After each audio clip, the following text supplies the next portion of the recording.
Welcome to How We Heard It, the podcast about music, pop culture, movies, and more, with your hosts, Wayne Bledsoe and Chuck Campbell.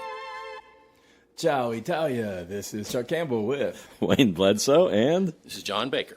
I'm not sure if I've said hello to Italy before, but I didn't spend 2 years learning Italian in college to only mention it once, even if I did. So hello to our little steady stream of Italian followers that we've had for this podcast. Ciao also means goodbye, so remember that. You can say hello or goodbye. It's like aloha with ciao if you're in Italy.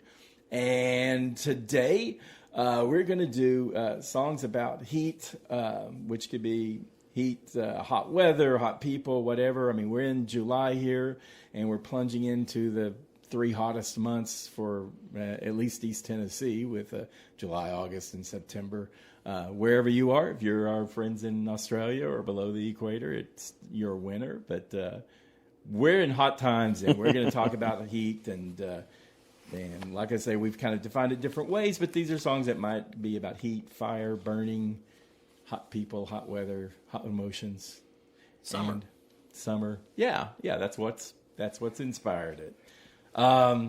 And I've got mine chronological. We're going to go different routes here like we do. Oh, we always do. Yeah, so I'm going to talk, I'm going to go ahead and get these out of the way. These are before I was really into music and I was a kid in grade school and all that. So I got 3 songs from the 70s.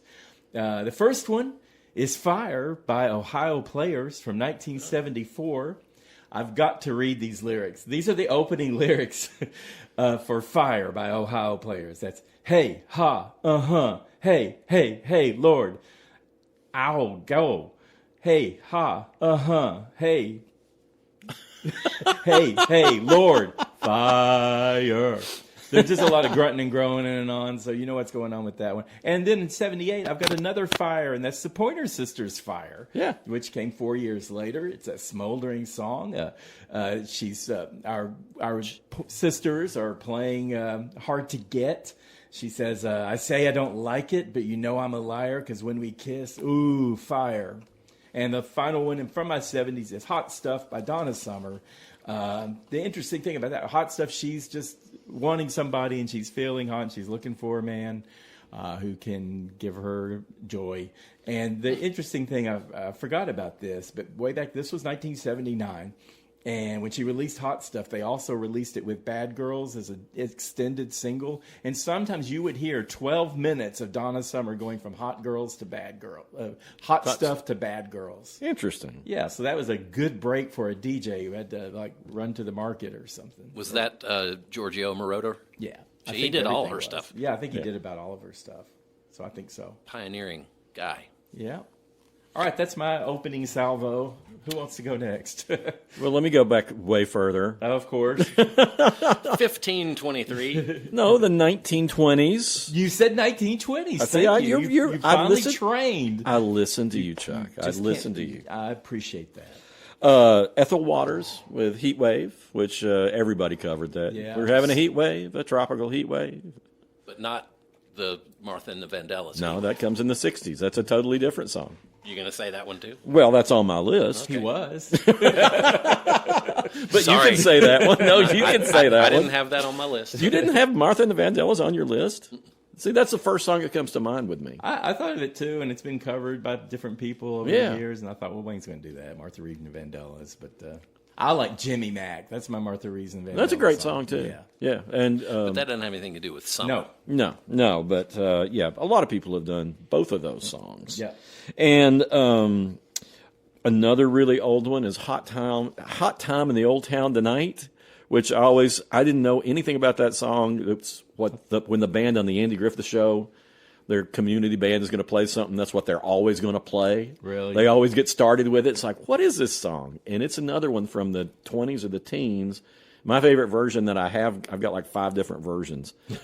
But it's like, my favorite is by Mississippi John Hurt.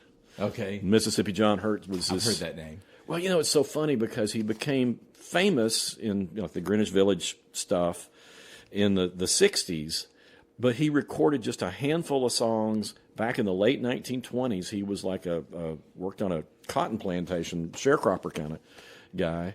Got the quietest, softest voice, just sweet old man. sing these really sexual songs, a lot of them. Right. But it was like you listen to those songs from 1927 or whatever it was he recorded them, and you listen to the songs from the 60s, he sounds exactly the same. I mean, he was like, 80 or something when he was recording this stuff in the 60s, and it's just like the same thing. Super. Some voices age better than others, Well, I think when you start off with an old man voice, and that's kind of what he did. Exactly. It's like, It's like if you start off ugly, you don't lose your look. Yeah, Keith Richards is like the perfect example to me. It's you like see a beautiful someone in their 20s, like, oh, they've got far to fall, but then you see someone who's like pretty homely already. It's like, well, you're not going to get uglier. Yeah, I mean, it's Keith Richards as old as he looks now. He looks about the same. He's always looked that way. His teeth look better than ever. Another song, I've got this from the 50s, but I think it's older than that, is Ella Fitzgerald doing It's Too Darn Hot, which is about it's too darn hot to, make out even. That's how hot it is. Oh, wow. Which is pretty darn hot. And then... That's Ella Fitzgerald? That's Ella Fitzgerald. Okay. A lot of people did it, too. It was another kind of a standard. And then move up to Charlie Parker and Dizzy Gillespie doing the song Hot House. It's an instrumental, but it sounds hot. Okay. I think it's interesting that when I've got instrumentals. I got one by the Ventures called Hot Summer. It's the same thing. It feels. You feel. I don't know. You can feel it. Maybe the musician here can tell us how you can make something sound hot, even though it's just instrumental. You just got to be an effective communicator. Well, there's some goofy guy named John Baker with a song called Songs for Troubled Time with a song called Hot Summer Day. Yeah. I always played that on the radio, but I don't know who that guy is. Yeah, who is that guy? Well, John if you've noticed... Pretty good song. John Baker with what's the song? It's called Hot Summer Day. Hot Summer Day? It's in 5/4 time, too. Is that... Well, Kind of unsettling. Maybe that's how he did it. Maybe it's a time signature, but it sounds hot, too. I mean, the lyrics about, Hot Summer Day, but it's... Yeah, I don't know who that guy is. Thank you for bringing that up. I was thinking that I wrote a song, but then I'm like, nah, it's too simple. Yeah, nobody likes that song. Just play it on the radio. And, the 60s, Phil Oakes and Judy Collins did a cover of it called In the Heat of the Summer, and that's about the civil rights movement. And, okay. The murders in Mississippi. Yeah. And and that one, you get the feeling of it. So I think those are my oldest ones, other than one that's not about actual weather. It's Billy Lee Riley with My Gal is Red Hot, Your Girl Ain't Doodly Squat. I remember that one. That rings a bell. I don't know if Flying Saucers. Flying Saucers Rock and Roll. Yeah. Billy Lee Riley's the other big hit. From the 50s. Okay. So, all right. So that gets me, past the... All right. The age of television. You don't have to go chronologically. This is just what makes sense for me, because I'm doing like what was going on in music in these little periods of time. Okay. All right. For me, it's just I do my research by just thinking. And the first thing I thought of was Summer in the City by Love and Spoonful. Mm-hmm. And then you might have this one, You Bring the Heat by the Producers. I didn't even think about that. That's a good one. Title track from their second album. Yep. Summer Breeze, Seals and Crofts. Yeah, I'm one of the few. I'm one of the few people who admit how much I actually like that song. I like that song too. Summer Nights, John Travolta and Olivia Newton-John from Grease. Oh yeah, of course. Did you not have that on your list? Nope. Really? Yeah, it's an older song. Keep going, John. I got Hotter Than Hell by Kiss. Yeah. That's 70s. I've got a Hotter Than Hell. I'll get to that later. Hot Fun in the Summertime by Sly and the Family Stone. Yeah. So that's my favorite one, and that one's it just the way that the keyboard is on there, that dun dun dun dun dun, dun for some reason that just sounds like sweltering hot weather. Well, there's like kind of an easiness to the vocals too, so maybe that combination of having like a not a lazy vocal, but a relaxed vocal, and then a more of a the intensity. piano's keeping the top time, but the beat underneath it is halftime, so it's like a dun, okay. Dun, dun, it's lazy. But it's so funny because if that song were about winter, it would not work. No. It sounds like summer. Yeah. Well, and as I usually do on Sunday nights, my wife and I go visit her parents, and her dad, Bob Leggett, is a huge music fan, and he's always asking. He's listened to our podcast a bunch too, and I told him I was going to mention him. But the first thing he thought of was "Summertime and the Living Is Easy," George Gershwin, yeah, from Porgy and Porgy Bess. Yeah. and which brought me up to, I looked up Porgy and Bess, and because he said, well, Miles Davis did a whole album about Porgy and Bess, and that made me look, and I looked at the album cover, and I just loved the album cover for Porgy and Bess because it just shows a black man's lap and a white lady's lap, and he's holding his trumpet, and she's reaching with her right hand over to grab the trumpet, and it's just like that's pushing lines. Yeah, that was coded. Yeah, that's pretty cool. So, anyway, yeah, well, I mean, everybody has recorded "Summertime." Janis Joplin recorded a version of "Summertime," which I really am not real fond of. I'm sure you couldn't understand a word. No, you can understand it, but it's just, I just her style. I can't picture her doing an easy going. Oh, it's not easy going at all. Okay. it's not her. That's not her jam. That's not her vibe. No, it makes the hair stand up on the back of your neck. And I like Janis Joplin, but I don't. Right. I think that was the wrong song for her. Okay. Well, okay, so I'm still getting an education here in the 80s, and we're moving into like new wave and MTV and all that stuff. I've got "Hot in the City" by Billy Idol. I don't know, something about that song. I like it. I like his delivery in that. He's more of an R&B kind of guy, kind of more of a soulful guy than the usual, Rebel Yell and White Wedding and Dancing with Myself. And he's got the soulful backing singers. And he's talking about, he's getting his message out there. He goes, lay right down now and ride it till your head breaks. But beyond that, the video, I don't know if I've ever seen the video before, but I saw it over the weekend, and it's just so bizarre because he's standing in front of a graffitied wall, and there's a hole in it, and he keeps looking through this hole in the wall, and then the singers and I guess the bandmates and everything. It was early days of video, or at least early days of MTV, and it just had a weird disconnect to it. But I like his vocal delivery in that. He's got a great voice, and it's not as, I don't want to say gimmicky, but it's not as pushed as he normally does. Yeah. So I like that. Staying on the rock thing, I've got "Burning Down the House" by Talking Heads.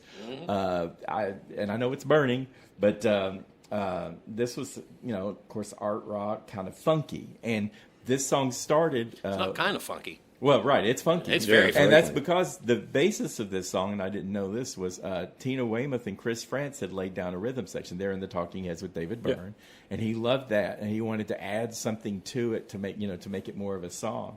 And he had just been to a Parliament Funkadelic concert prior to that, and one of their big sayings was burn the house down. So he adapted that to "Burning Down the House." And just came up with this really cool, bizarre kind of song. Well, I don't think they get nearly enough credit as a rhythm section, because I think that Tina Weymouth and Chris Frantz are just they could. You listen to the Talking Heads, and everybody thinks about David Byrne, and his wild lyrics and his cool vocals and weird everything, faces that he makes and all that. But the basis of those songs is always an incredible rhythm section. Yeah. You even, Take Me to the River, the cover of that is just that slow, it's so different.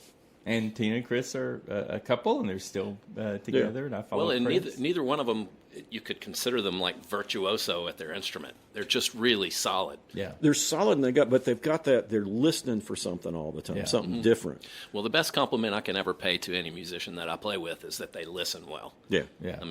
I remember in college, guy down the hall, he heard me playing guitar, and he goes, "Oh, I got a guitar," and he brought his guitar amp in the room and just started wailing like Eddie Van Halen. But that's all he could do, and he would just do that, and I would just sit there well, what do you want me to do? Yeah. So he didn't listen at all. Yeah. Well, I interviewed them when they Chris came. and Tina? Yeah. Oh, cool. Same time. That Now, one after the other. we should point out that they have the band Tom Tom Club, if you don't know that. And they brought Tom Tom Club to town for something. Yeah. Oh, cool. And I interviewed you. You were probably editor then. You should remember. Well, I was certainly a huge fan. From Any my chance college. this was the Escape from New York tour? I don't remember. That was Blondie, the Ramones, and Tom Tom Club. No, I don't think that. Blondie came and the here. Tom Tom Club on the same bill. I think this was it was Debbie Harry, but it was most of Blondie. That's Blondie, yeah. I think they brought it to Market Square. I think it was one of those, Sundown in the City. Sundown in the City shows. I'm pretty sure that's what out it was. of town or not up here yet, or Must have something, been. 'cause I saw that Escape from New York tour at Mud Island in Memphis. But they were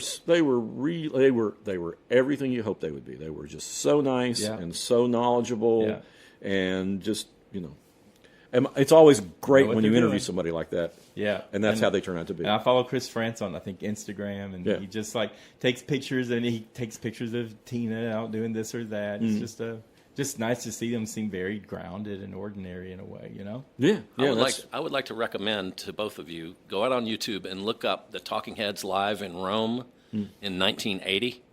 And so David Byrne has jet black hair at the time, and they were just getting the P-Funk guys into the band. And so it plays very much like Stop Making Sense. Because it starts out and it's just the Talking Head, the 4 Talking Heads, but then they start adding Bernie Worrell and percussion and an extra bass player and an extra keyboard. But man, Tina Weymouth is just like a metronome. Yeah. She is so good. They were live in Rome? Live in Rome in 1980. Ciao, Italia. Ciao, Roma. Yeah. Works. Buongiorno. Okay, I'm still in the 83, Burning Up Madonna. That's the only Madonna song I've got here. But that was the song from her debut self-titled album, and I've singled that out before. It's the only one that feels timeless and the only one that doesn't sound really dated to me now. And that song was much more raw than the other things that were much more precise. And I loved it. It wasn't the biggest hit from that album, but it was definitely, I think, her best song on that album. And Cruel Summer, Bananarama, they released that in 83 in Britain and 84 in the U.S. And it's about these bitter, lonely gal. It's, hot summer streets and the pavements are burning. I sit around trying to smile, but the air is so heavy and dry. So that was pretty cool. I get into more of a rock stage. Still not writing music reviews yet, but... I'll just do it. I'm on Fire, Bruce Springsteen. I love this song. It's very soft and very vulnerable. It's very sweet and subtle. And you can feel him aching with desire on that song. I just think I'm on Fire. Yeah. So that's another Fire song. And then I've got a Some Like It Hot Power Station. Interesting thing about them is that was Robert Palmer and 2 guys from Duran Duran, and a guy from Chic, and the other guy from Chic was producing. And it was going to be the big super group. They put out one album in 85. Some Like It Hot was the biggest hit they had. And then they didn't release another album until 1996, like 11 years later. So you can't do that. And it bombed. No. And then Robert Palmer died. And one of the Tony Thompson from Chic also died. Well, both of the Chic guys died. So that was going to be the big everything. And then it just didn't turn out. That was one of those groups I thought was going to be what was the band? Better than it was. Power Station. Oh, Power Station. Yeah. I'll stop. Well, all right.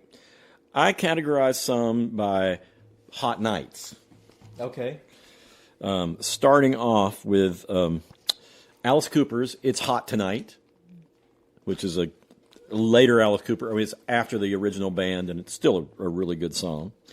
And then Ray Charles, the title track for In the Heat of the Night. Did they ever do a duet? No, they did not. Heat of the Night. Okay, was that Ray did a lot of duets, but not with Alice Cooper. Though Alice Cooper would have done a good job. They both probably would have. Anyway. Yeah. When I interviewed Ray one of the times, like he was playing on the same week as Willie Nelson, and it was like I told him, and it was like, oh, give him this message when you talk to him. It's like you got his number, Ray. To Willie? Yeah, but they wanted to get together because they were playing. I think they were playing on the same night. Wow. Yeah, it was really crazy. Yeah. But it was definitely the same week. But they were big buddies, and they played chess together. He was telling me about how they played chess together. Jimi Hendrix, Long Hot Summer Night is just off Electric Ladyland, and it definitely sounds like a hot summer night. Alex Leach, a local bluegrass performer who's got a national following now. Yeah. That guy. Alex. Yeah. Alex used to be, he was a DJ, started doing as a DJ at, it was either 9 or 10, I think, when he first got his own show on WDVX. And, of course, he had his little kid voice. Yeah, I knew he was young. I didn't realize he was that. But, yeah, I guess he was. I think I did a story on him when he was 10, and I think he had already been DJing for a year. And what is he now? Oh, he's in his... Well into his 30s. Yeah. I mean, I did the 20 5th anniversary book on DVX. What kind of music does he do? Bluegrass. Bluegrass. And he's okay. got That makes sense. He's got a classic high lonesome voice, and he's Yeah. a good player. He plays High lonesome voice. I like that. Yeah. Yeah, I mean that you think about Ira Leuven as being kind of the classic high lonesome vocalist. Man, Alex can do it, and he's got this little ballad called "It's a Hot Night in August," and it's a really good one. Cool. So if you've never heard, I mean, if you like bluegrass and you've not heard, just look up Alex Leach because he's really good, and he's been into it since he was a preschooler. Wow. He's got it's like you singing Elvis. Yeah, well, he's got a bluegrass collection that he started when he was a little kid. His grandfather used to take him every place. And Scobie was his grandfather's name. And every time you'd see Alex, you'd see Scobie had driven him there. But, yeah, really good guy. And, grown up to be a great adult, but he was a great little kid. But let's see. And then this one is not... like every Captain Beefheart song, you never exactly know what it is, but he's got a song called Tropical Hot Dog Night. Yeah, that's a good one. And I love it. It's just, sort of a pastiche of... Yeah, his lyrics are... Well, there's another one of his songs, the title track from the album Clear Spot. And he's talking about, I got to search all day to find a clear spot in the hot. Yeah. Rotten, heat, hot. It's all about heat. But I'm not well spoken on Captain Beefheart, but I know both of you like him and everything. I was on a Reddit dialogue for some reason. I was just reading it, and one of his albums came up, or one of his shows, I think it was, and someone said, I hated everything about it. And all of a sudden there was all this hate coming at Captain Beefheart. well, yeah, there's people who would definitely hate him. What is it about him you think people would hate? That just made me think, I got to hear this guy now. It's very chaotic. Yeah. Okay. It's very his lyrics oblique. Yeah, his lyrics. Okay. It doesn't make sense, but and the mistake I think a lot of people make is that his album produced by Frank Zappa called Trout Mask Replica, everybody says that's one of the greatest albums ever done, and I can't stand that record. Right. I can't even. Okay. It's unlistenable. Okay. But some of his other ones, Clear Spot, for example, his voice is just incredible. He's got a 3-octave range. He can sing super high. He can sing down low, growly like Howlin' Wolf. Right. He's got a real strong blues bass. Yeah. Okay. Yeah, he's when he just does like a straight blues or R&B song, he just sounds like one of the greatest R&B singers, out there. Mm-hmm. But most of the time, he's doing things like Ashtray Heart, which is my favorite Captain Beefheart song, and he's like, he's just like squalling it. Okay. Yeah. And the lyrics I get it now. Are chaotic. It just seemed, it just seemed out of the blue. I thought, I don't know this guy, but suddenly the hate just opened up and people started going at him. Well, like on Trout Mask Replica, he would drive his band members crazy because it was like they were in a compound, and he wouldn't let them leave. Sometimes he wouldn't let them sleep, and he was composing things on the piano, and he couldn't play the piano, but he would expect them to transcribe it to their instruments. Yeah. And it's like, it creates sounds that you've never heard before, but most For better people or never worse. wanted to hear them. Right. Okay. But I like him a lot. Okay. He's just totally idiosyncratic. He's his own thing.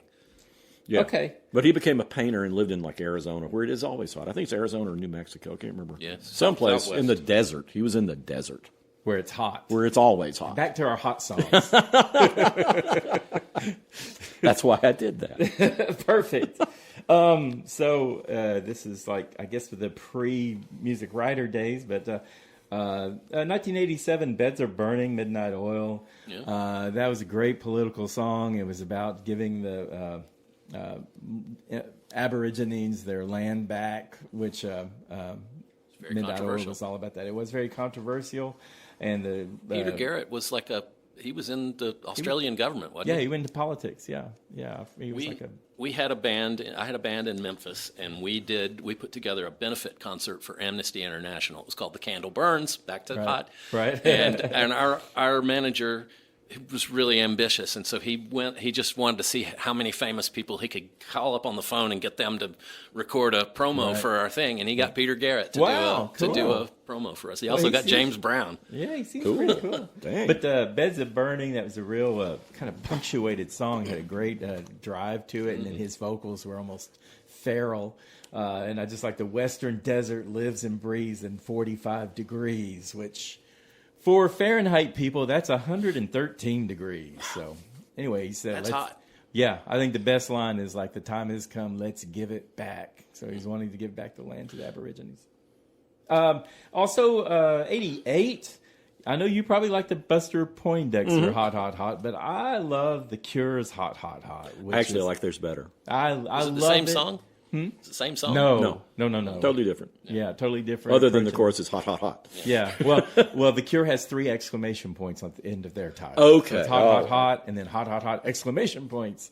That's actually one of my favorite Cure songs. I love it. Yeah, I love Robert Stein. I love his delivery, and he's having fun. His look is very different. His hair is like tame. He's got the sunglasses on in the video. And Haven't all. seen the video. But I just love when they go. I think that they're talking about lightning, and it's symbolic of something. And I'm not really sure. I don't think it's necessarily sex or weather, but there's something going on. I don't know if it's a drug thing, if he needs to see a doctor or what, but I just love the way he does that. Hey, hey, hey, well, I like it when that lightning comes. Hey, hey, hey, yes, I like it a lot. So it's just like really playful, and they could be more thoughtful and provocative in other songs, but I loved Hot, Hot, Hot. Well, and it's so hooky, and that's not something Yeah, that it really is, and that's not really their motto. That's not how they normally do things. Yeah, but it's funny on the Buster Poindexter thing. Yeah. I mean, that was the alter ego of David Johansen from the New York Dolls, and it's just like it kind of came out of nowhere that he was like this weird lounge singer. Right. And doing this stuff that's inspired by the 50s and 60s. And Hot, Hot, Hot sounds like it could have come from the late 50s and some, Right. Yeah. Yeah. And it almost has kind of a Tropicalia feel, too. Yeah. Yeah. Last one I got here, and then I'm to the mid '90s, but it's "Hairdresser on Fire" by Morrissey. I figure as long as I'm doing The Cure, I might as well throw a Morrissey song out there. And it is interesting. I'm not sure what he's getting at. He's somehow a hairdresser has caught his eye. It's a very busy hairdresser in an upscale area of central London, and it's pretty much a Morrissey song. But "Hairdresser on Fire," I thought was just the title alone was pretty cool. Oh, he's always... He can do good titles. The thing with Morrissey, and I always liked Morrissey, I mean, as an artist, but, the titles make you want to listen. Like when we were talking about the one we did where the titles catch you, it's like, even though I don't really like that song, particularly "Girlfriend in a Coma," I got to hear what the hell. I love that song, too. Hang the DJ. See, I'm just kind of so on that song, but, "There's a Light That Never Goes Out." That's my favorite, Smith song. It's like, I listen to it because of the title. Yeah. How Soon Is Now? How Soon Is Now? Yeah. That's my favorite Smith song. That's just a really good question. Yeah. How soon is it? It's like I like the Smiths in spite of Morrissey. Yeah, pretty Yeah. much. Yeah. I mean, he has a very distinctive vocal delivery, but Johnny Marr is the draw. Yeah. Well, he's definitely He's part of it. big part of it. But I saw Morrissey solo show in Knoxville, and I thought, okay, I'm going to review this and get real depressed. It was great, and it was not depressing at all. And he showed up, went on stage. He was terrific. He looked like Morrissey, who famously cancels. Oh yeah, but he looked like an insurance salesman. He looked like he was going to sell me a policy. Okay. And there were people there who were just like loving his look. Yeah. Apparently, Yeah. He's got a big, weird fan base. But the fan base isn't weird. I'm just saying that it's kind of odd that his fan base is so into his looks because it's such a. he has a huge Mexican audience. Yeah. I never, it's like, I don't know. Whatever. However it translates. Not yucking anyone's yum. Oh, you want to go through it? I got a couple. Okay. From XTC's, oh man, I can't even remember the name of the album, but there's the song "Drowning Here in Summer's Cauldron," and he uses bees flying by across the stereo field as percussion. Oh, that's cool. From Skylarking is the name of the album, which was probably their biggest hit in America, was on that album, which was "Dear God," which was actually just a B-side until a DJ started playing it, and then it went viral, and so they included it on the further printings of Skylarking. But at any rate, "Summer's Cauldron" is the lead-off song on that record, and the whole album is like a season cycle. Yeah. That's one of the songs on it is the season cycle. But anyway, "Summer's Cauldron's a really good one. And then there's a Wilco album, "Summer Teeth," Yep. which has the song "Summer Teeth." I don't know if it's actually about summer so much. I think a lot of his lyrics, he just kind of throws words together. But "Soak Up the Sun" by Sheryl Crow. Yeah. Did you have that one? I bet you. No, I didn't. When I wrote that down, I thought, I bet Chuck will have that one. "Here Comes the Sun" by the Beatles. Oh, that's great. It's a George Harrison Yeah. song. So Yeah. there's a One few of the- to chew on. Well, since you brought up XTC, I'm going to bring up the Kinks Okay. with Sunny Afternoon, Yeah. which is, I mean, it not only is about somebody sitting out sweating and drinking their ice cold beer on a sunny day, it's like you get the feeling that it's hot. Right. And of course, he's like a rich guy whose wife And I is. can't sail my yacht. Yeah. They've taken everything I've got. But yeah, I just love the way, he takes the takes the guise of a rich person and, his. Tries to make them sympathetic. Yeah, these more than first world problems that he has. Rich guy problems. Yeah. Ray Davis has such a great sense of irony. Yeah. The way he writes songs is just fantastic. One of my favorite grunge songs is Soundgarden's Black Hole Sun. Yeah. Which the sun in my disgrace, boiling heat, summer stench, neath the black the sky looks dead. Yeah, you can feel that. yeah, that he really comes out punching with that. And that same year, that was 1994. That same year, you had Amy Kamosi with "Here Comes the Hot Stepper." I don't know how you feel about Forgot all dance about hall. that song. That was I a don't even know. Jamaican. I've never group. heard of that person. Okay, yeah. Is that a person? Yes, Eni Kamosi. That was his. He was a one-hit wonder. Went to #1, and he's talking about I'm the lyrical gangster murderer. It real catchy song, but it's not. I guess it's not reggae, but it's dancehall, and he's from Jamaica. So That's one of those songs that's like, I liked it at the time, and then I have not thought about it in Yeah. all these years since it came out. well, that and Black Hole Sun were out the same year. So I And don't Black know. Hole Sun never goes away. We were very exactly. Also, '94, I've got Heat Lightning, Tuscadero. Tuscadero's kind of like a raw or Veruca Salt. It's like these gals rock band. It's got a very kind of Riot Girl kind of feel to it, and she's talking about it'll warm your it'll warm your stone heart through and through. Wild and surreal. Anyway, it's cranked up, and they go faster and faster. And they get these crazy beats and everything. It's a real playful song because we're getting into Riot Girls here in the '90s and Lilith Fair and all that stuff. I've got Firestarter by Prodigy. I've also got these kind of electronic bands from the '90s. Prodigy vocalist Keith Flint. He died in 2019. He is absolutely embracing the role of a villainous agitator. And it's just like a punk electro. It's like a real on the Firestarter. Anyway, and that matched with Breakfast in Vegas by Praga Khan in '99. I love this song. It's the video's set in the desert, and he's like mopping up sweat and everything. He's like melting out in the heat, and there's some vague woman. And anyway, he goes. He has this kind of weird wobbly part where he goes, "I smell your sweat on skin. I smell your sweat on my skin.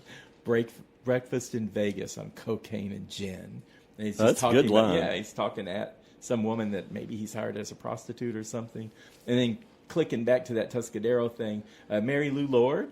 I don't know if you were going to do his latest flame, but she had a song called His Lamest Flame. Do you remember that, John? Never heard of this artist. Oh, you've heard of Mary Lou Lord. She was, who was Really? she with? Oh, you got to listen to Mary Lou Lord.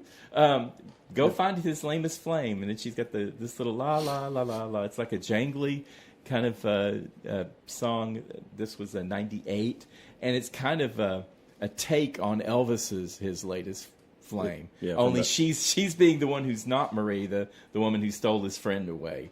And anyway, she's just talking about she runs around behind his friends, and plays the waiting game. So she's waiting for her chance to be a femme fatale too. But that's a really cool song. I know you'll like her, John. I'm sure of it. I made a note. Yeah. All right. I don't know that one, but You don't know His Lamest Flame? no, I don't know that one. okay. But Real cool. I always loved the Elvis song. Yeah. It's from like 1962 or something. It's really she's early. not really making fun of him, but she's kind of like, I have long black hair and green eyes, even though she's a blonde.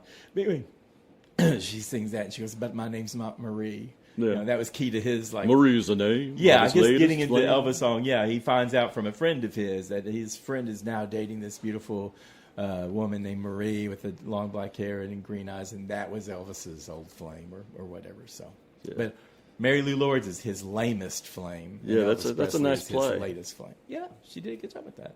So what's the sound of the song? It's because his latest Flame is very this insistent acoustic guitar, boom ba boom boom boom ba boom.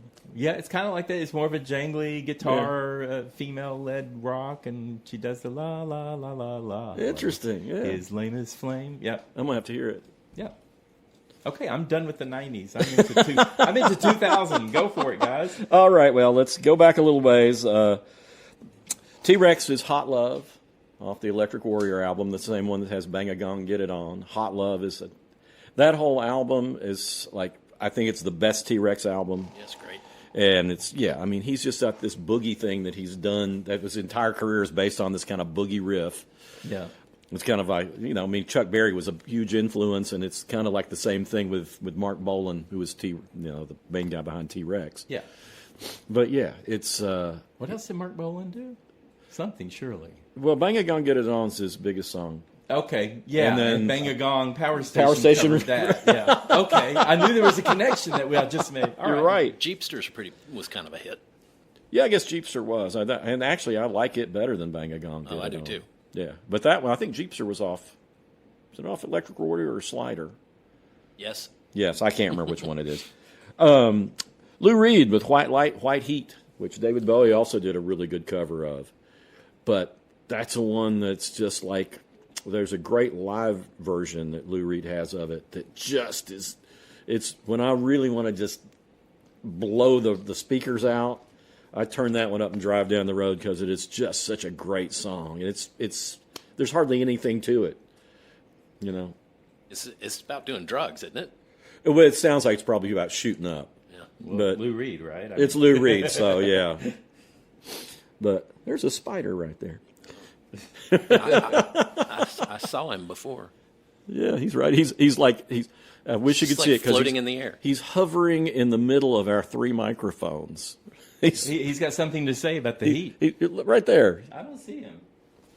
All right, this is not working on a podcast. He was over here. Oh, I see. He's building a web. All right, we have a spider has joined us. So White Light, White Heat is a great song, and especially, that's the title of their second album, but the live version that Lou Reed does on I guess it's on Rock and Roll Animal is just, man. That album is fantastic. Isn't that Dick Wagner playing guitar? Dick Wagner and Steve Hunter sharing guitar duties on there. There's a lot of great guitar on there. It's amazing. All for you, Chuck. All right. It's one of the best. And then I've got something, you might have liked this group, Chuck. Shang Shang Typhoon. They're a Japanese band. Okay. They have a song called Hot Night in Yokosuka. Okay. You dug deep for that one. Yeah. Well, they were. I can't remember. They came in from some publicity group, and it was like, what the heck is this? We'd always get like sukiyaki or strawberry switchblade. Weren't they Japanese? It seems like there was always some weird presence that they would pop up. Well, I guess it was about the time that people were starting to promote world music. Okay. But they're like a Japanese pop band. Yeah. And they do a good job. Yeah. And it's just really, it's not like, Shonen Knife or something like that, but it's just. Shonen Knife, that's another one, yeah. And it's very poppy. It's the sort of thing you would really like. Yeah. And this little, mixed gender group. Okay. And all their stuff's just a lot of fun. Okay. Cool. But that one's just like, it just sounds like they're out having I have no idea what the lyrics mean, but sounds like people having a good time at night someplace in Japan. All right. Real quickly, Mary Lou Lord was Kurt Cobain's girlfriend for a while. Oh, I didn't know that either. Yeah, they had an intense relationship and then friendship after that. Huh. Also, I've got Tony Joe White, who's the guy I brought him up many times before. He's the guy who did Polk Salad Annie. Yep. And he wrote Rainy Night in Georgia, which is a standard now. Yeah. But he has got a song called One Hot July, and it just talks about what it's like, I guess, in Mississippi or wherever he was. I can't remember if he actually says where he is.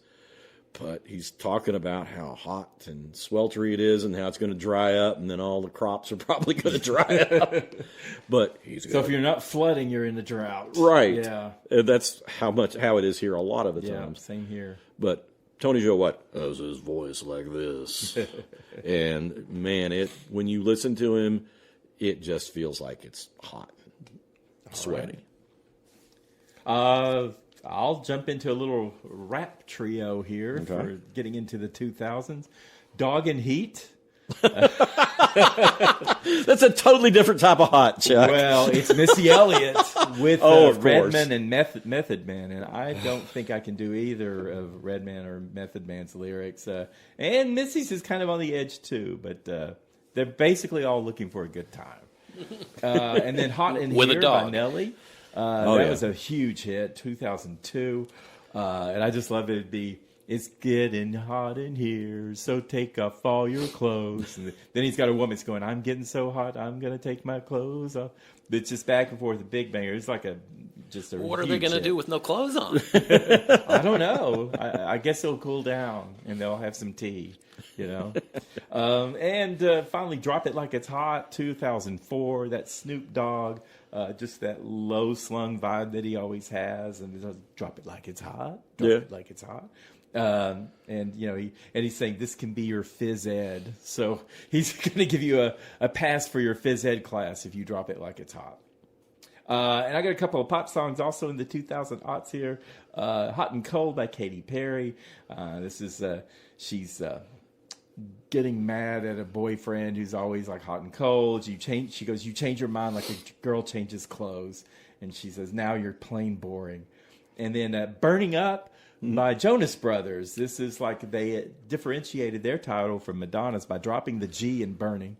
And it's just he's slipped into the lava and he's trying to keep from going under. So he thinks that he's being underestimated, I guess, as a lover. The Jonas Brothers. Interesting. Well, I thought that reminds me of Elvis Presley's song "Burning Love." Okay. Hunka hunka. And it's a great single. It's a really terrible song. That again sounds like something you need to see a doctor about. I'm worried about these. A lot of these songs, I keep thinking maybe you need a doctor. Well, it's just talking about this passion and everything. But when you get to, I'm just a hunka burn in love. I'm a visual guy, so I look and try to, okay, what does this look like? What would that look like? What would that look like? I don't think it would be pretty. No. A hunk of burning love? No. It just sounds like something you got to spray off with a hose. Scrape off your shoe. Yeah. I think about like a chunk of flesh. Yeah. That too. Yeah. But it's a great song. It's a great recording. It's a great record. I turn it up. I love it. But, the song's pretty dumb. Okay. I got several from the 70s here. Mr. Blue Sky, ELO. Oh, that's a great song. Well, the thing about that song is that Jeff Lynne tried to throw every single trick you could possibly put on a recording into one song. It's got symphony orchestra, it's got a chorus, a choir here, it's got reverse phasing, it's got, he tries every single gimmick you could possibly put in a pop song in that one song. It's great. Yeah. Do you all know, did he produce other acts? Jeff Lynne? Yeah. He produced George Harrison. He produced must have, because he was such a natural Dave producer. Edmonds.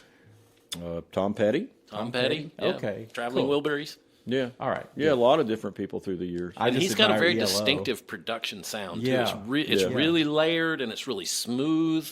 There's no rough edges. Well, that's one of the reasons that the Traveling Wilburys, I think, worked so well, is his production. It's just like he smoothed out Dylan's voice. It's like everything. And, when you can put Bob Dylan and Roy Orbison side by side in a record, right? Totally different types of voices. That's Jeff Lynne at work, right? Yeah. It's great. Well, and he produced a couple of really big Tom Petty records, and they were super smooth and all of that. But then when he changed and went to Rick Rubin, and he put out Wildflowers, and it's just such a beautiful record, and it's much more plain spoken, and it's much more direct. Yeah. Because Jeff Lynne just liked to layer things and layer and layer and layer. But, all credit to Tom Petty. He worked in those conditions, both of those conditions, great. Yeah, I agree Wildflowers is his best album. Oh, yeah. But, Tom Petty he's kind of like one of our very first episodes we did was if you don't like these people, then we probably won't like you. And if you don't like Tom Petty, it's hard for me to respect your musical tastes. You don't have to love him. My wife bought me the box set of the Wildflowers, and it's got the whole full album, obviously, Yeah. and then it's got all of Tom Petty's demos of all those songs. Yeah, I wanna get that. And then the last two on there are live versions of every song in Wildflowers, and they didn't. A lot of the songs on Wildflowers they didn't play live very often, Yeah. and they got all the band members to pick which ones they wanted for the live versions. Oh, that's cool. It's a fantastic record. Yeah. Okay, so Mr. Blue Sky, then Sun King, Beatles again, Yeah. where they sing in fake Italian at the end. Yeah. Buongiorno. And then The Hissing of Summer Lawns by Joni Mitchell. Yeah. I love that. I just love that title. Yeah. Because I can That's a hear good sprinklers. title. I think we used that in our favorite song titles. I think we did. Did we? Yeah. Because, I mean, that just Excellent. paints a picture. I just think about stepping outside in a subdivision and hearing all the sprinklers. Yeah. That's The Hissing of Summer Lawns. Anyway, so I like that one. Well, in a different appreciation of summer, one of my favorite bands, Senru, who haven't made an album in a long, long, long time, because Will's doing more movie music and stuff now, but he's got a song called Summer Death March. And they recorded it here. Yeah, and it's Recorded at the Arbor Studio. The Arbor Studio. Lovely down .com. South Knoxville. it's one of those songs that, yeah, I get this. I feel this. It feels like August, and you're just sweating. Yeah. You know. Got to march through it. Yeah. Yeah. I got Set Fire to the Rain by Adele. This song, it's very dramatic, but it's a little melodramatic for me. But she's talking about his kiss saved her, but then she realizes he's no good, and she's got the line, the games you play, you'd always win. And then, for some reason, that inspired me to Girl on Fire by Alicia Keys in 2012. This is a great song. It's a great song. It's an admiration for a woman who's standing her ground, and no matter what she's facing, she can, stand it down. And it's just like a real positive, upbeat, kind of feminist song. And she goes, she's a flame so bright she can burn your eyes. But it's just got that upbeat energy. Alicia Keys is really remarkable. I think she should have been even more than she has been. I think she became a judge on American Idol or something like that. That happens to so many people, though. Yeah. I mean, I think a lot of these people kind of just lose inspiration after they get successful. Yeah. Once you're not hungry anymore, it's like, It's just nice to have a regular income. yeah. Yeah. And then I had thought about Radioactive by The Firm, and I went back and listened to it, and it doesn't hold up, and I didn't like it. But there's a Radioactive by Imagine Dragons with Dan Reynolds, and it's environmental destruction and all that stuff. He goes, I'm waking up, ash and dust. I wipe my brow. I sweat my rust. I'm breathing in the chemicals. So it's kind of like a very austere sort of, and I know that they know how to do it like a pop rock song and hook, and he's a good singer, and they just really nailed it on that. It just made me forget The Firm's radio. Do you remember Radioactive by The Firm? Yeah. It's just like, I'm radioactive. Wasn't The Firm, is it the same song? Yeah. No. Imagine Dragons has a whole other. Oh, okay. Yeah. But The Better. Firm, wasn't that Jimmy Page? Yeah, it was Jimmy Page and, Paul Rogers? yeah. Yeah. Can't remember who the other people were in it. Well, not too remarkable now to me, at least. Hotter Than Hell. My Hotter Than Hell is by Dua Lipa. It's just a big old good dance song like she does, and she's embracing the femme fatale role. She is the one who's hotter than hell. She goes, you probably still adore me with my hands around your neck. You gotta love Dua Lipa. I got some more rap. Oh, okay. Let me do a call and response here, and I'll wind off my 2010s. Hot Girl Summer by Megan Thee Stallion. I definitely can't use any of these lyrics at all. But it was in 2019. My daughter loves Megan Thee Stallion. Yeah, she's awesome. Oh, she goes, who gonna handle me? That's the line I can use, and that's about it. And 3 weeks later, Black Bear put out a song called Hot Girl Bummer. And it's not really a straight up response to Megan, but she's cotton picking the best guys that are available, and he's saying he's not one of those guys, and he's got his nerdy friends, and it's all about. It's not really directed at her, but he's breaking up with someone that he can never measure up to, and he's got a lot of FUs in it, and that's like the whole chorus of it is just who he's effing you and all that stuff. He goes, I hate your friends and they hate me too, and he goes, that's that hot girl bummer anthem. Turn it up and throw a tantrum. So, anyway, both those fun songs in 2019. Well, you just passed right over Hot Corner by the B-52s. I can't believe that's not on There's your a list. lot of hot songs that Beast did, and it's like I kept thinking, I always bring them up, so I'll let you bring them up this time. Well, that's off of, I can't remember, it was after their heyday. It was, I can't remember which album it was on there. Funplex, maybe? Yeah. Okay. And it was one of those things where you think, oh, the B-52s are kind of over, and and then you get to that song, it's like, holy, they're not. No. They knew how to rock it and just deliver a great song. And I mean, it's as hooky just about as Rock Lobster or Private Idaho or any of those things back then. Yeah. But yeah, you turn it on, and man, it is a party song. What's the name of the song? Hot Corner. And it's got, I love it when Fred's singing lead and the girls are throwing in the vocals. Yeah. But they're just, I mean, Chuck and I have talked about, this is like the band that like unites us. Yeah. Because we both love them as much as the other one does. Yeah. They're key to my maturity.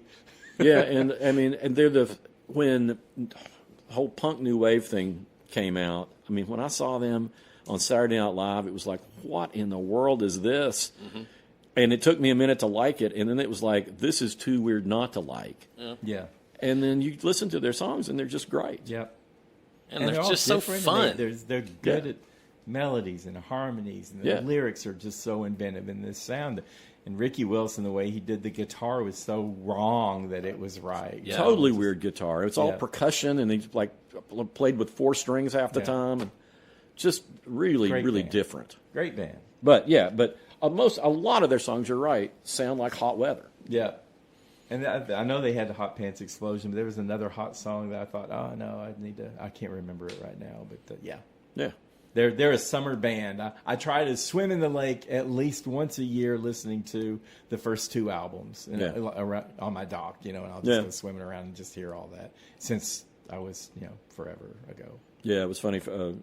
One of the times I interviewed Fred, he was talking about he's just walking by like weddings and hearing Rock Lobster back in those days. Down. You'll see wedding receptions and they all drop to the ground when he goes down. The bride in her dress. Everybody rolling on the ground. Chuck, you brought up I'm on Fire. Uh-huh. Who was that by? Bruce Springsteen. Okay. That one. Well, that made me think of Dwight Twilley. Dwight Twilley? I hadn't thought Dwight Twilley in 30 years. Dwight Twilley is an unsung pop genius. There's so many great songs on there. Phil Seymour's his partner in songwriting. Uh-huh. But there's a couple of Dwight Twilley albums that are just fantastic. Okay. Don't sleep on them. But I'm on Fire is by far Dwight Twilley's biggest hit. Oh. And he's associated with Tom Petty. Oh, I didn't know that. He's from Oklahoma. And Tom Petty, I think Tom Petty recorded an album with Dwight Twilley before the Heartbreakers. I mean, the Heartbreakers were together, but there was this weird time in there. Mudcrutch days? Yeah, I think so. But there is a Dwight Twilley, Tom Petty connection. Huh, I didn't know that. But do yourself a favor and dig through Dwight Twilley's catalog. That's some good stuff. I remember liking him way back when. And then the only other one that just popped into my head, and I don't even like Frank Sinatra that much, but Summer Wind is one that I really like. It's got a lot of great textures in it, and it's Nelson Riddle Orchestra sounds fantastic, and it feels like it. It's the sound of it sounds like Summer Wind. That was our friend Summer Mike. Breeze kind of sounds like Summer Breeze. Yeah, it does. Our friend Mike Flanagan really, really liked the Sinatra song Summer Wind. Huh. Okay. When I did my new wave, I missed Sisters of Mercy Dominion, but that's all about having a big power struggle in the desert and the heat of the night and the heat of the moment. But I love Andrew Eldritch. He's the lead singer, and I've said before that his voice is probably my favorite goth band's voice. So Andrew Eldritch, Sisters of Mercy. And I got a little bit here to wind down. In the 2020s, we had 2021 Heat Lightning by Mitski. It's like different from the Tuscadero Heat Lightning in every possible way, including she puts the G on the end of lightning and Tuscadero drops the G. I think that's just how bands avoid doing each other's song titles. But anyway, Mitski is laying in bed overnight and can't sleep, and the heat lightning's going off, and she can't make a decision about something. She's up all night. It's sort of a disturbing song, but you can just feel, heat lightning is such an odd phenomenon anyway, because you don't get the thunder and rain that you're expecting, and it seems like we're having more heat lightning now than we used to. I don't know. I've always noticed that we have a lot in the summer. It's an interesting kind of phenomenon. Yeah. And also Heat Waves. This is from 2020. That's by Glass Animals. Really beautiful song. It's bittersweet, reminiscing about a romance that couldn't be saved. And he's singing "I Gotta Let You Go." I think it's a UK or Scottish band. Anyway, Glass Animals, Heat Waves 2020. And my last one, Chapel Roan, Hot to Go 2023. I thought that'd be a great way to sign out. Somehow that song, now that we're a couple of years past the explosion of Chapel Roan and all those great songs, somehow that's held up to be the favorite song, and it's her most playful, least serious song. And she's got the spelling, the HOTTOGO, and it's got all the gimmickry or nonsense lyrics, stuff like that. But she's just like super up tempo, and I had never heard of Chapel Roan right until I was at Bonnaroo, which is a music festival in Tennessee, 2 years ago, and I'm among the oldest in our whole group there. Yeah. And some of the younger women there were like, "Oh, we're going to see Chapel Roan." And they were all over it. And so they brought up the video, and we all learned the HOTTOGO dance, and then went and saw it. And she was at like 3 o'clock in the afternoon, super hot on the second biggest stage, and it packed. I've never seen that stage that crowded, and the fans were just all over it. It was amazing. She had so many other songs that were like more depth to the lyrics and everything. I mean, there's always a little funny edge to her and everything, but that song is just so urgent and so catchy. Mm-hmm. I mean, it's just an earworm, and she says, "Call me hot, not pretty." And that summer, after we saw her at Bonnaroo, Leslie and my wife and I would be out at dinner and just hear cars driving by with Chapel Roan blasting out of the cars. She was everywhere. Yeah. I don't know if that's the song she would have picked to be the one to be remembered by, but why not? It's such a feel-good song. Hardly anybody, I think, gets to pick the song that they're going to be remembered that's true. by. I mean, so many people, I think, of just so many artists. They do anything to bury that one song they're remembered for. Yeah. And so much of the time, it's the last song they recorded, and it's because the record company said, "You need one more song, you need a hit." We got to dash something out. I don't know how many people have told me, "Yeah, that was the last song we recorded." And the record company just told us we needed something else. It was an afterthought. Yeah, and that becomes the big one. Mm-hmm. And they didn't put any thought into it, but somehow it all worked. Sometimes the songs that you really don't work on hard come out the best, come out the freshest. And I can't, as a songwriter, the ones that just pop out fully formed in an instant, those are always the best ones. Yeah, I think it's true for writing, too, for both of us. It's like sometimes when you just want a story to be really good and you go over it and you go over it and you go over it, and sometimes like, oh, my God, I've only got an hour to knock this out. You write it, and it's like the best story you ever wrote. Well, and by the same token, it's like the New Sentinel that we worked for, they would change the writing program formats on a regular basis. We'd have different software, and it would take them forever to get it so that you wouldn't lose it. All of a sudden, you'd glitch, and your story would disappear. Yes. You couldn't get it back. Yeah. And when you wrote it exactly the way you wanted it, you could never remember exactly how you worded it. You could never get it as good as it was. Right.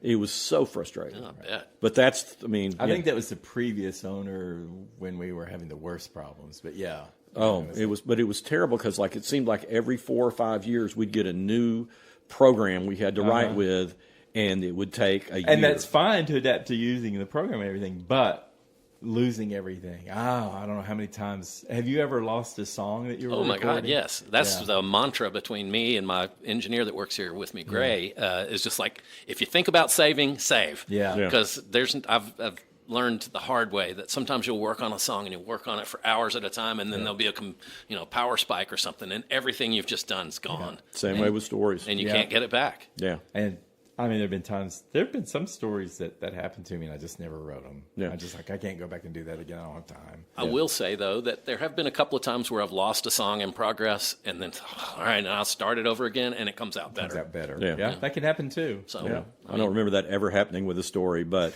but, man, it would be frustrating, especially when you were right at the very last line. It's like, I got this just the way I want it, and all of a sudden there's a power surge or something, and it's gone forever. Ugh. That's a horrible feeling. It was awful.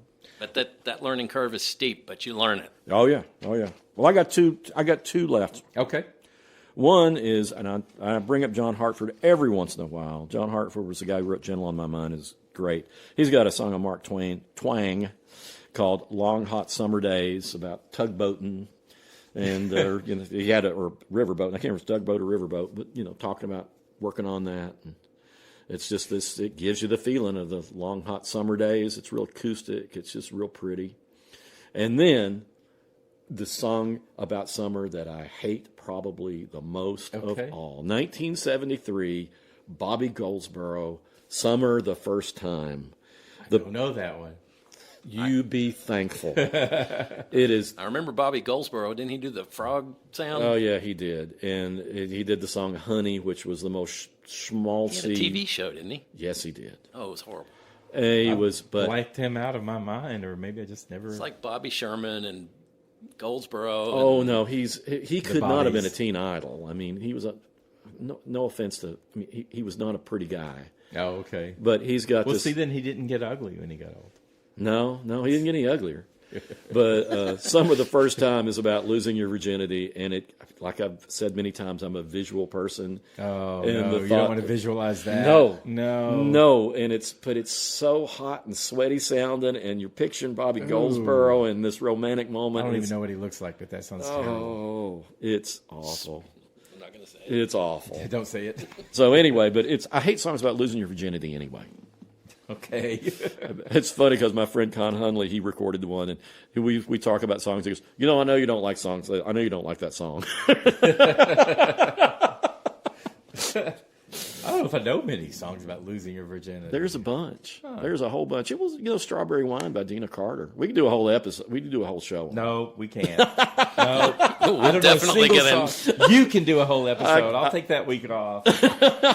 Definitely get an explicit rating then. Yeah, but Dina Carter, Strawberry Wine. That's a great one. That's really good.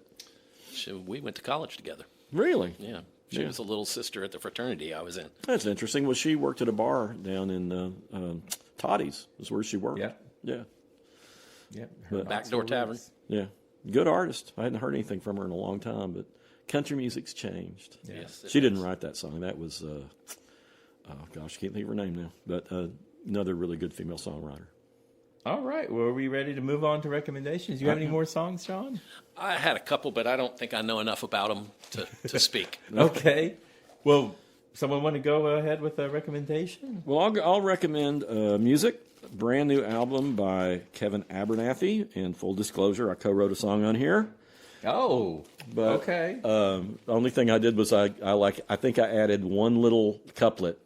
That's all you need with counts. Kevin. But I was a huge fan of Kevin before we became good friends. But this is a song called "Wreck This Train," and I've been hearing the demos from this for about 2 years.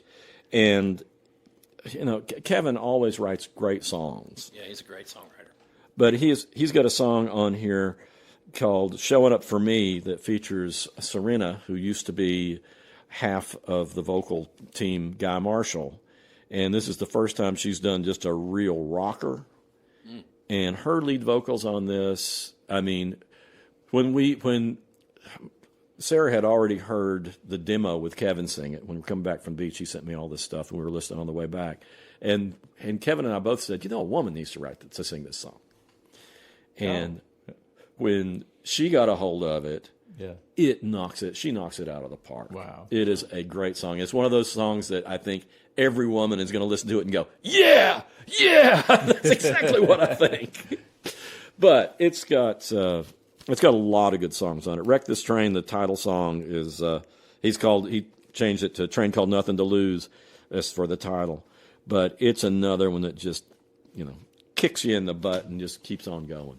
He's a guy that was, he was like a hair metal sort of a rocker. Okay. He's an amazing guitar player. He's an incredible guitar player. And that was the thing, is you always listened to his guitar and you weren't listening to his retire lyrics. his spandex or lycra? Oh, yeah. Yeah, he did. Yeah. His story, the story of his move, he right after he graduated high school In Madisonville. he and another guy got a bus ticket and drove out to California to start a band. Oh, wow. And he had a band out there, and Came close to getting signed. yeah, and so then they flash forward to like 4 or 5 years ago. He recorded an album called the Whammy Bar Diaries, which is just basically telling that whole story. He was recorded here, and yeah, it's a great story. Yeah, and the thing is he joined Brian Releva in a band in Nashville, and he became like a big fan of John Prine and other singer-songwriters. And Kevin learned how to write just these really, really effective songs. And he's not recorded a bad one yet. But this is a brand new album called Wreck This Train. It should be available everywhere by the time our podcast comes out. Oh, yeah. So my wife and I are venturing to the Bonnaroo Music Festival again this year. I think it's going to be my 18th year. Right. And so every year the lineup gets more and more obscure because I'm getting older and I just don't keep up with what's popular. But there's a band playing. And so we always spend several nights leading up to Bonnaroo just doing Bonnaroo research. So we just listen to the bands when they're playing and kind of make a plan for who we want to see. And there was a band on this year's lineup called The Dare. And they had a picture, and it's some guy dressed up in a suit and looking kind of dapper. And I was like, but we gave it a listen, and I just flipped for it. It's really good. It reminds me of LCD Sound Systems. It's real dancey. It's got some edge to it. It's got a good guitar, kind of rough guitar edge, and he's a really convincing singer. He's from New York, and his name is Harrison Patrick Smith, but his nom de plume is The Dare. So I like The Dare better. The album is called What's Wrong with New York, and it's from 2024, and it's a great listen. All right. Well, I want to offer an antidote to all the heat and sweltering theme that we had, and recommend a singer named Stina Nordenstam, and she just goes by Stina, which is short for Christina, Stina. And this album, 1991, Memories of a Color, it's she's got this high voice, but it's very sweet sounding. She's a bit of a Bjork kind of voice and kind of a Bjork sensibility. She's offbeat and everything. But this is like jazzy kind of trip hop music. It's alt pop, I guess. But this was her debut album. She put out another good album, and She Closed Her Eyes in 94. I think she's had a few more. She did something with Vangelis. She did something with the band Yellow. But anyway, this debut album, Memories of a Color from 91, it's dark and it's mysterious. The title track has a Bjorkish kind of thing going to it. And you got to adjust to her voice, but it's not the kind of high like you don't like, right. I don't think. But and it's got this dark theme, but it sounds like Chipper. That kind of reminds me of Bjork too. And she's got like she goes, I take my motorboat and go out and turn the motor off, and I listen to the waves, and I lay very still. I try not to think. I try not to breathe at all. I like that. Yeah, so she's got this kind of weird kind of, and then there's more full body jazz. The return of Alan Bean. He was the fourth person to walk on the moon. I think he was from Texas or whatever. Mm-hmm.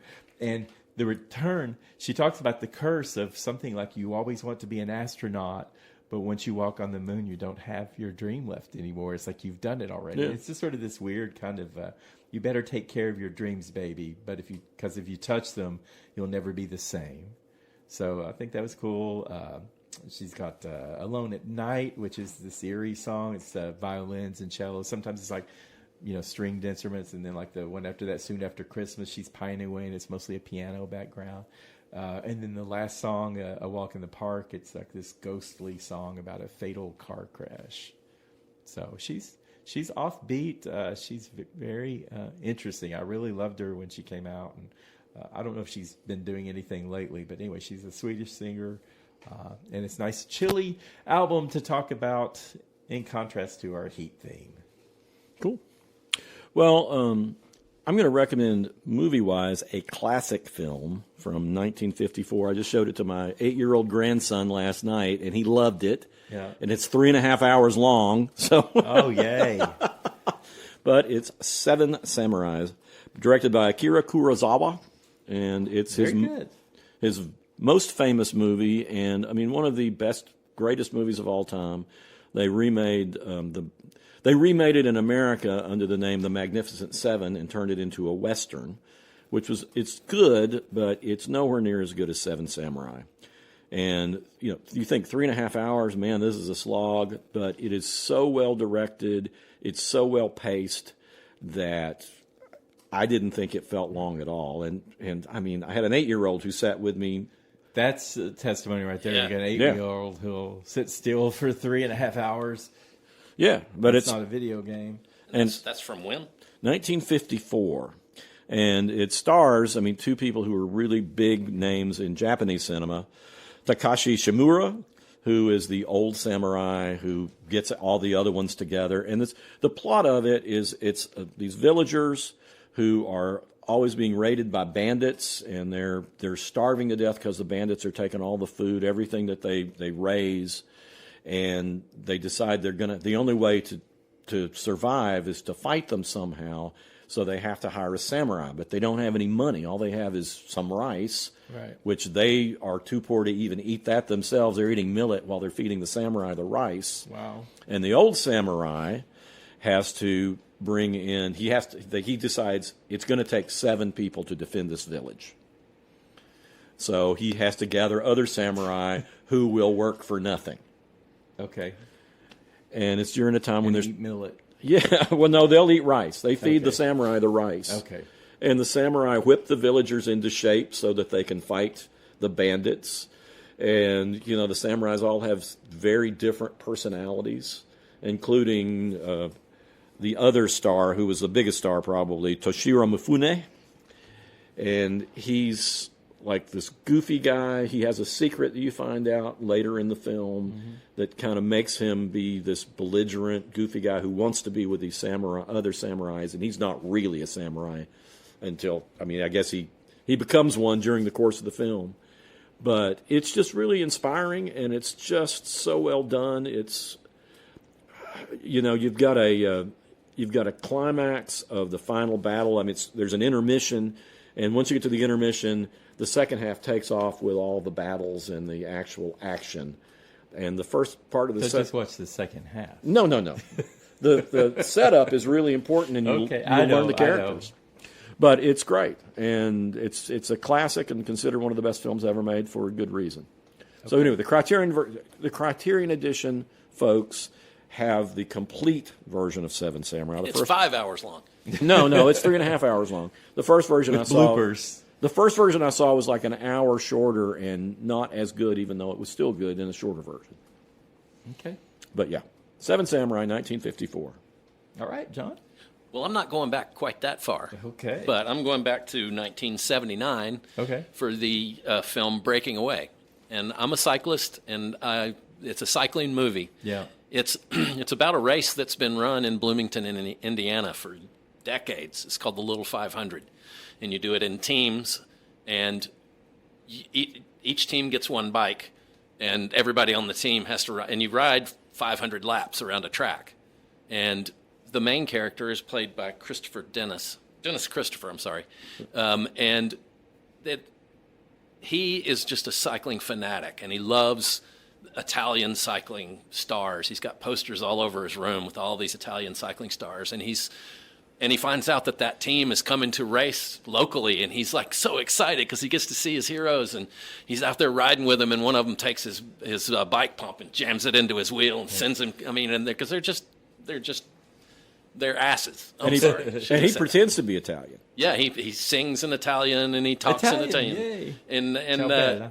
But then when that happens, he gets all dejected. But anyway, the other story is that he's and his friends are from the children of the people that cut all the stone that made the University of Indiana campus buildings, and so they're called the Cutters, or the town assigns them. They're not actually Cutters; it's their parents that were the Cutters. But and all the university students look down on the Cutters because they're just the cheap, uneducated locals. Right. And so the Cutters put a team together to race in the Little 500 against all the high-paid frat guys and it's just a story. It culminates in the running of the Little 500. And the other Cutters are not anywhere near as good a rider as the main character. And so in the end, they ride their laps, but when they're riding their laps, the other teams are beating them. But when he gets on the bike, he can make up the time, and so by the end of it, he has his teammates tape his shoes to the pedals and just rides the rest of the race by himself. Wow. And it's a great story. And the other guys, his other teammates, are Daniel Stern and Jackie Earl Haley And Dennis Quaid. and it's a great movie. And Paul Dooley is his dad, and that's my favorite thing about that movie is the relationship between the dad and the son. Yeah, Because they're just so much. It just feels real. it really does. And they all the time they gather in an abandoned quarry to go swim, and that quarry's still there. Huh. I've done some research on the Little 500. It's a great movie. It Where really do you is. see it now? You probably just have to go out to the Getting place and rent it. Oh, No, I mean it'll be online someplace. It'll be you online can rent it somewhere. online. Yeah. I mean it's one of those things you can probably get it for like $1 or $2 Right. somewhere. We're well worth $2. where do you buy these? Are you buying? Well, like if you have if you got Amazon I can't Prime find new or movies DirecTV. anywhere. Okay, You just do a search for Yeah. it. Okay, Well, there's yeah. there's a good app called Just Watch, right. and if you go to Just Watch and type it in, I guarantee you'll find it somewhere. Okay. All It just right. lists where things are streaming. Yeah. I mean, it's not always accurate, but it's mostly accurate. Just Watch. Just Watch, and that's where I find. Anytime I want to see something like that, I'll go there and see. Okay, it's streaming here for free, but you can also rent it this place and this place and this place. Okay. But yeah, that is one of those movies that's been forgotten. That is, I don't know anybody who ever saw it who didn't love it. Yeah, it's All right. So I've got to Fall from 2022. It's called a survival thriller, and it's directed by Scott Mann, who had only done a few action movies before this one. It's starring Grace Carolyn Curry and Virginia Gardner. I don't really know these two women, but they're friends, and there's an early scene where something happens, and then they kind of are estranged a bit, and so a year later they decide to get together, and they're going to scale a broadcast tower in the Mojave Desert, and it's a very remote location.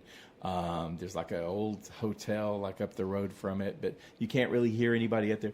And they get up there and they get stuck, and this just plays on one of my worst fears, and that's fear of heights. And I mean, I can go up in the Eiffel Tower or the Empire State Building or whatever, and I'm okay.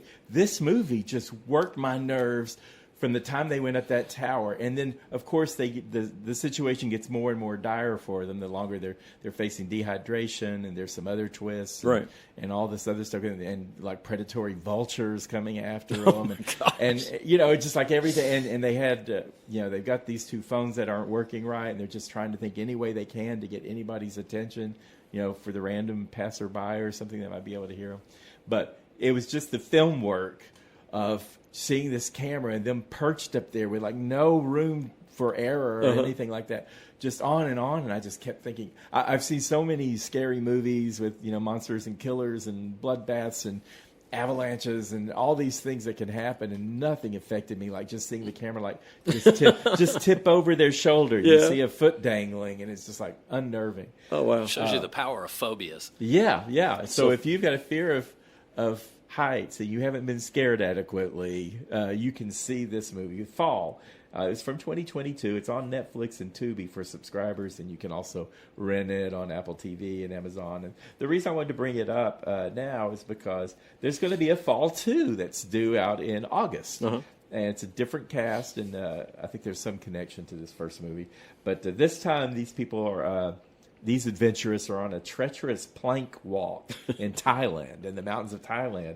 And then there's a landslide, I think it is, and they end up trapped 3,000 feet above ground on a plank. So it's like, I don't know if I can go through another one of these. 3,000 feet. Yeah. Oh my gosh! But anyway, a lot of fun and a lot of terror, and I even watched it at the gym when I was just like I was like on a cross trainer, and I was watching. Like, oh my god! I could just feel like my arms and legs get cold and everything whenever I'd see like a little like hair blowing back from one of them or whatever. Just everything was terrifying. You're probably living dangerously if you're on your heart rate's already up. I know. Yeah, probably true. I should stay out of there when they're showing that. Well, It's so funny. I was just going to say that reminds me. So I was getting back to the power of phobias. For me, it's not heights; it's claustrophobia. Same here. Yeah. And so the documentary about the boys that got trapped in the cave in Thailand, and they had to, and the flood came in, and they're oh my god! I remember Oh, the Lord. Descent. Oh The yeah, women The that- Descent. Man, that's a scary movie. See, the claustrophobia, I get that, but it doesn't bother me as much. But ooh, if someone's going to fall off the tower, I'm dying. See, I mean, I've only been scared of heights one time. That I was hanging off my roof trying to do something to an eave. yeah. And, it's like the front part of your body is hanging off, even Yeah. though you've got enough weight behind you that Yeah. you're not going to go. It's the only time. I mean, I remember one time being up on my roof, and when I was going to get down, the ladder was so low I couldn't reliably land on the top of the ladder, and there was no one else around. It's like I have not gotten on the roof again, and I will not get on the roof again. That was just. How'd you get down?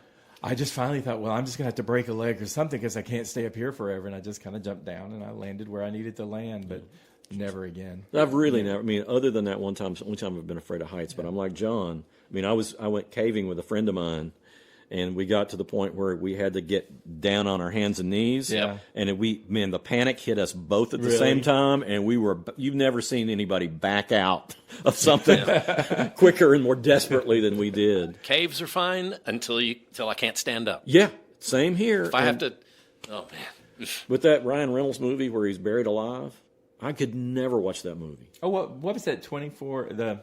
The guy who was stuck and cut his arm off. That was Franco. 27 hours. Yeah, or- 27 hours. 27 hours. Yeah, That's James Franco. Yeah. but he wasn't that high, so it didn't No, bother me as much. I didn't want to watch that because I didn't watch him cut his arm off. Yeah. But the Ryan Reynolds I movies watched where it. he's buried alive. Yeah. That's the most.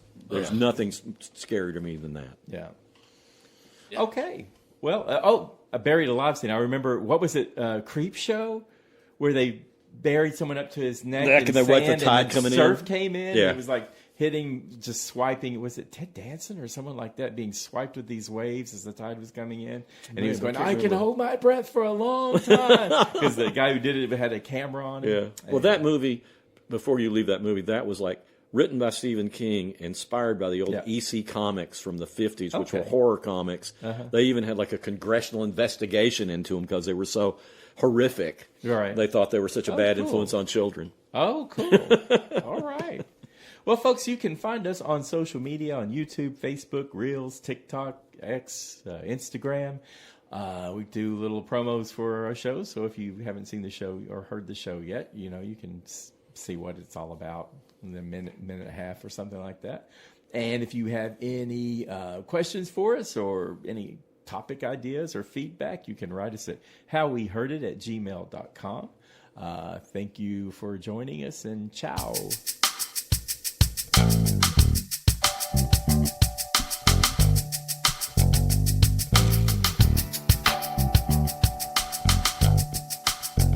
You've been listening to How We Heard It with Chuck Campbell and Wayne Bledsoe, a podcast about music, movies, art, culture, whatever it is that's on their mind.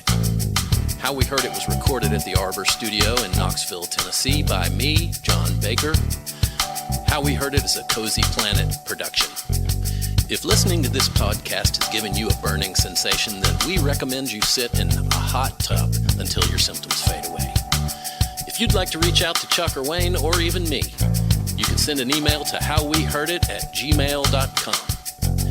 So thank you for listening, and come on back and we'll have another episode for you next week.